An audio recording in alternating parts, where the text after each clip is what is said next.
St. Catherine High celebrated their second hold on the Walker Cup knockout title on Wednesday, bringing joy to the environs of St. John's Road in Spanish Town. Christopher Scott tells us more. There were exciting scenes at the Spanish Town-based St. Catherine High School on Wednesday as the Anthony Patrick coached team reveled in their second schoolboy football knockout title in 3 years. They regained the Walker Cup crown after defeating defending champions Mona High 4-3 on penalties in late December.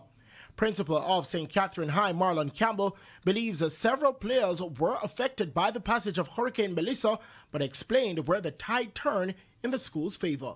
I can tell you it is after observing Eltham moving to the semi-finals that the boys decided to up the ante and, to put themselves together, ultimately reaching the finals of the Walker Cup and winning the title.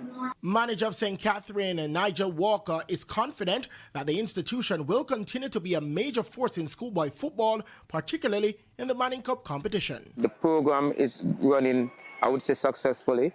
6 years, 3 Walker Cup, and of course the Manning Cup finals. I think we're doing well, and we just need to keep working hard and the big cup with everybody won, the Manning Cup, of course. However, St. Catherine High is expected to lose 7 or more players at the start of next season as preparations begin for the next campaign. We're probably more likely rebuilding the team, so it's something that we'll push towards, but I'm not sure probably the next 2 years that we'll stand a better chance because the team is still young. There's, as I said, 15 and 16-year-old here, and we need time to mature to get into as competition fit as they can be. With the Urban Area Knockout Trophy, it marked another proud moment for the institution, capping off a resilient campaign.